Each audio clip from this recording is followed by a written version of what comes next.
کی طرف جائے. اور کتنی زبردست بات ہمارے کل کے سیمینار میں ہمارے ایک صنعت کار نے کی کہ دیکھیں کراچی کی ڈائنامکس اور پاکستان کے ساتھ اس کا رشتہ کتنا زبردست ہے کہ ملک کے بہت سارے شہر بڑے بڑے شہر ہیں اور ہمارے شہر ہیں. ہمیں خوشی ہوتی ہے جب لاہور میں ڈیولپمنٹ ہوتی ہے, اسلام آباد میں ہوتی ہے, ملتان میں ہوتی ہے, پشاور میں ہوتی ہے, ہمیں اچھا لگتا ہے. لیکن انہوں نے کہا کہ دیکھیں یہ سارے شہر ڈیولپ ہوئے لیکن پاکستان کی ڈیولپمنٹ نہیں ہو پائی. کراچی ایک ایسا شہر ہے کہ اگر یہ ڈیولپ ہوتا ہے تو اس کا فوری ایفیکٹ کراچی کے پورے پاکستان کے اوپر پڑتا ہے اور پورا پاکستان آگے بڑھتا ہے. اس وقت بدحال ترین صورت میں بھی کراچی پاکستان کی آدھی معیشت چلا رہا ہے.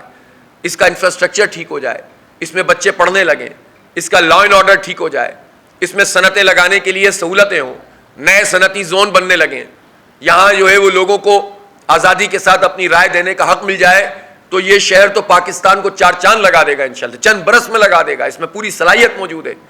لیکن کیوں اتنی زیادتی یہ سارے لوگ کرتے ہیں, یہ سب کے لیے سوالیہ نشان ہے. بہرحال جماعت اسلامی نے اس کا بیڑا اٹھایا ہے تو انشاءاللہ ہم جد و جہد کو جاری بھی رکھیں گے اور حتمی نتیجے تک بھی پہنچائیں گے. 7 مئی کو میری درخواست ہے کراچی کے لوگوں سے, جہاں جہاں ضمنی انتخاب ہو رہا ہے وارڈز میں بھی اور یوسیز میں بھی, ایک یوسی اہم ہے اور تیاری چاہے حکومت کی جتنی بھی ہو, اگر عوام بڑی تعداد میں نکلتے ہیں اور ووٹ ڈالتے ہیں اور وہ حفاظت بھی کرتے ہیں اس کی, اور کارکنان جماعت بھی اس کی حفاظت کریں گے انشاءاللہ, تو اللہ نے چاہا تو اتنی بڑی تعداد میں یہ مینڈیٹ ملے گا کہ پھر یہ سوال ہی ختم ہو جائے گا کہ تیرا میئر یا میرا میئر کراچی کے عوام کا میئر ہوگا اور وہ جماعت اسلامی کا ہوگا انشاءاللہ تعالی. اللہ تعالیٰ ان مراحل کو آسان فرمائے اور آخر میں پھر یہ کہ الیکشن کمیشن ہوش کے ناخن لے, رینجرز کو لگائے تاکہ لا اینڈ آرڈر کی سچویشن خراب نہ ہو. بہت شکریہ. میں اس موقع پر بلکہ فاتحہ بھی کرنا چاہتے ہیں کہ یہ پاڑا چنار میں ایک بہت بڑا واقعہ ہوا ہے جس میں 8 اساتذہ کو شہید کر دیا گیا ہے. ظاہر سی بات ہے, اس سے بڑھ کر کیا تکلیف دہ بات ہوگی کہ اساتذہ کو شہید کر دیا جائے اور ملک میں ایک مرتبہ پھر جو فرقہ وارانہ فسادات پھیلانے کی کوشش کی جائے. یہ ملک اور دین اور کسی کے لیے بھی مخلص نہیں ہو سکتے یہ لوگ. اسی طرح ہمارے 6 فوجی جوان شہید ہوئے ہیں, ان کے لیے دعائے مغفرت بھی کرتے ہیں. اللہم صلی علی سیدنا مولانا محمد وعلی آل سیدنا مولانا محمد وبارک وسلم. رب اغفر وارحم وانت خیر الراحمین. اللہ تعالیٰ ان تمام لوگوں کی شہادتوں کو قبول فرما لے, ان کے درجات کو بلند فرما لے. یا اللہ ہمارے ملک میں امن عطا فرما دے. یا رب العالمین جو لوگ دین کے خاطر ملک کے خاطر قربانیاں دے رہے ہیں ان کی قربانیوں کو یا اللہ قبول فرما لے. اس ملک میں کو اغیار کی سازشوں سے, ان کی دہشت گردی سے میں بچا لے. جو بیرونی اعلی کار بن کر شہر میں دہشت اور ملک میں دہشت گردی کرتے ہیں, اللہ تعالیٰ ان سے ہمیں محفوظ فرما لے اور ہم سب کو متحد ہو کر متفق ہو کر کام کرنے کی توفیق دے. ہمارے پارا چنار کے جو اساتذہ شہید ہوئے, اللہ تعالیٰ ان کے درجات کو بلند فرما اور یا اللہ ان کے قاتلوں کو کیفر کردار تک پہنچا. ہمارے فوجی جوان جو شہید ہوئے ہیں, اللہ تعالیٰ ان کی شہادتوں کو قبول فرما اور ان کے درجات کو بلند فرما. وصلی اللہ تعالیٰ علی خیر خلق محمد وآلہ وصحبہ. پہلے تو مرحلہ یہ ہے نا کہ 11 یوسیز کا انتخاب ہو جائے اور اس انتخاب کو پرامن طریقے سے منعقد کر لیا جائے. اللہ نے چاہا تو انشاءاللہ ایک بڑی اکثریت ہمیں مل جائے گی اس کے نتیجے میں. پھر ہمارے پاس وہ 12 یوسیز ہیں. میں اس لیے ڈیٹیل میں نہیں جا رہا کہ لوگ کنفیوز ہو جاتے ہیں کہ یہ چکر کیا ہے. 12 یوسیز وہ ہیں جن میں سے 6 الیکشن کمیشن نے ٹیک اپ کی تھی, اس پر فیصلہ دیا تھا اور اس کو فیصلے کو ہم نے کل عدم قرار دلوایا ہے. وہ قانونی پروسیس میں ہے اور اللہ نے چاہا اس کا جلد فیصلہ ہوگا. اور چونکہ وہاں واضح طور پر ہم لوگ جیتے ہوئے ہیں تو مجھے نہیں اندازہ کہ اسلام آباد ہائی کورٹ یا سپریم کورٹ بھی ہمیں جانا پڑا تھا, وہ کوئی ادر وے فیصلہ ہو سکتا ہے.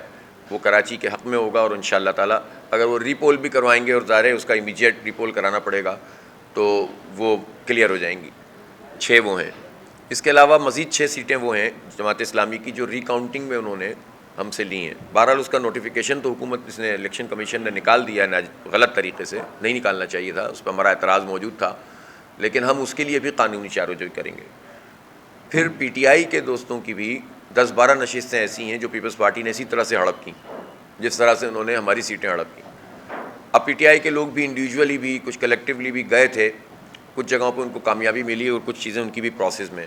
ہم اس میں بھی معاونت کرنا چاہتے ہیں اور ہم یہ چاہتے ہیں کہ جو اوریجنل مینڈیٹ جس جماعت کا ہے, پیپلز پارٹی کا بھی اوریجنل مینڈیٹ ہے تو ہمیں اس پہ کیا اعتراض ہے, لیکن زبردستی کا مینڈیٹ تو نہیں لونا. تو یہ سچویشن اتنی خراب نہیں ہے نمبرز کی جس طرح سے پیپلز پارٹی تاثر دے رہی ہے کہ ہم نے بہت اکثریت حاصل کر لی ہے, تو وہ اتنی اکثریت میں اس سب ہتھ کنڈوں کے باوجود بھی نہیں ہے. تو انشاءاللہ اللہ نے چاہا تو یہ ہوگا، اور میرا خیال ہے کہ یہ 7 تاریخ کا انتخاب ہونے دیں، اس کے بعد ہم ظاہر ہے بالکل کلیئر ہو جائے گی پکچر، تو پھر پارٹیوں سے بات چیت بھی ہوگی اور اللہ نے چاہا تو کوئی بہتر چیز ہو جائے گی انشاءاللہ۔ نہیں، جو رابطہ ہمارا بڑھ رہا ہے تو لوگوں کا رسپانس بھی بہتر آ رہا ہے۔ اصل میں یہ بات بہت اہم ہے کہ لوگوں کا سوال یہی ہے کہ ہوا کیا، اور یہ وہ چیز ہے کہ جو الیکشن کمیشن کے لیے، حکومتوں کے لیے، ریاست کے لیے بہت سوالیہ نشان ہے کہ ایک الیکشن 2.5-3 سال کی محنت کے بعد منعقد ہو اور اس کے بعد آپ اس کو لٹکا دیں، تو اس کے نتیجے میں کتنی مایوسی پھیلتی ہے اور اس پورے سسٹم پر لوگوں کا اعتماد ختم ہو جاتا ہے۔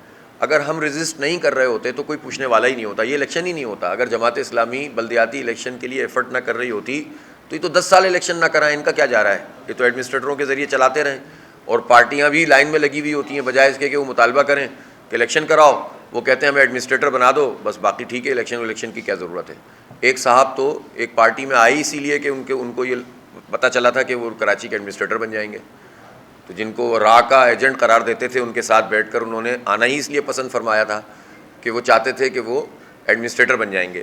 تو جہاں یہ صورتحال ہو کہ لوگ بھی لائن میں لگے ہوئے ہوں کہ ہم غیر جمہوری طریقے سے تو بیٹھنا چاہتے ہیں، جمہوری عمل کا حصہ نہیں بننا چاہتے، تو ظاہر ہے کیسے کام چلے گا۔ لیکن بہرحال یہ جماعت اسلامی تھی جس کی وجہ سے الیکشن ہو گیا۔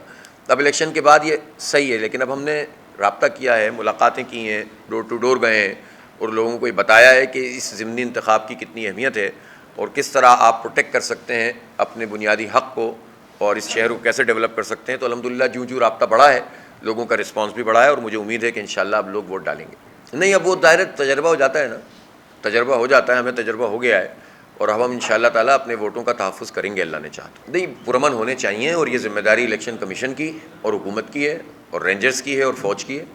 اب یہ فوج ہے اور رینجرز یہ تو نہیں کہہ سکتے کہ لا اینڈ آرڈر کو مینٹین کرنا ہماری ذمہ داری نہیں ہے، رینجرز تو ہیں نا یہاں شہر میں موجود۔ اگر باقاعدہ ڈپلائمنٹ وہ نہیں کرتے جو کہ ہونی چاہیے، تو بھی رینجرز کا یہ کام ہے کہ کم از کم، یعنی میں ڈی جی رینجر صاحب سے بات بھی کروں گا انشاءاللہ کہ وہ یہ تو کریں نا کہ وہ ارد گرد موجود رہیں تمام اسٹیشنوں کے، تاکہ کوئی بدامنی نہ پھیلا سکے۔ یہ تو ان کے روٹین کے ڈومین میں شامل ہے کہ کہیں بھی بدامنی ہو رہی ہو تو رینجرز اس میں انوالو ہو سکتی ہے، یہ تو ان کے ڈومین میں شامل ہے۔ تو یہ کام تو انہیں کرنا ہی کرنا ہے، لیکن ہم تو یہ چاہتے ہیں کہ اسٹیٹک پوزیشن پہ اگر رینجرز ہوگی تو یہ بدامنی ہوگی نہیں، اس لیے ہم مطالبہ کر رہے ہیں۔ ہمیں کیا فیور چاہیے؟ ہم یہ تھوڑی کہہ رہے ہیں رینجرز بوتھ میں جا کے جماعت اسلامی کے ٹھپے لگائے، ہم تو چاہتے ہی نہیں ہیں کہ بوتھ کے اندر جا کے وہ ڈبے پہ بیٹھیں۔ ہم تو چاہتے ہیں کہ پولنگ اسٹیشن کے باہر کھڑے ہو جائیں، زیادہ سے زیادہ بڑا اگر اسٹیشن ہے تو اندر جا کر کھڑے ہو جائیں، بوتھ میں لوگوں کو کام کرنے دیں، بس بدامنی نہ پھیلانے دیں، قبضہ نہ کرنے دیں، کسی کو گولی نہ چلانے دیں، کسی کو لڑائی نہ کرنے دیں۔ صحیح نتائج ہوں گے تو مطمئن ہوں گے۔ دیکھیں، ہم ساری سیٹیں تو نہیں جیتے نا شہر میں، اور ہم نے ساری سیٹوں پہ اعتراض بھی نہیں کیا۔ جہاں ہم جیتے ہم نے اس کا حق کلیم کیا، ٹھیک ہے، جس کا نوٹیفیکیشن ہو گیا ٹھیک ہے، جس کا نوٹیفیکیشن نہیں ہوا، قبضہ ہوا، اس پر اعتراض کر رہے ہیں۔ لیکن ہم باقی ان سیٹوں پہ تو اعتراض نہیں کر رہے کہ جہاں ہم نہیں جیتے تھے، ہم نے قبول کیا نا، ہم تو نہیں کہہ رہے ہم نے کوئی 200 سیٹیں جیت لی ہیں، بس جتنی جیتی ہیں اسی کو کلیم کر رہے ہیں نا۔ تو اگر الیکشن کمیشن صحیح طریقے سے الیکشن کرائے گا تو ہمیں کیا اعتراض ہے؟ پھر تو عوام کے اوپر ہے، وہ جس کو چاہیں ووٹ دیں، ہم پہلے بھی تو ہارتے رہے، ہمیں کیا ہے۔ لیکن اگر ہم جیت رہے ہیں اور کوئی ہمیں زبردستی ہروائے گا اور پھر کہے گا کہ آپ نتیجہ بھی قبول کر لیں، تو یہ گن پوائنٹ پہ تو نتیجہ قبول نہیں کریں گے نا، اور آپ کو ایویڈنس دیں گے۔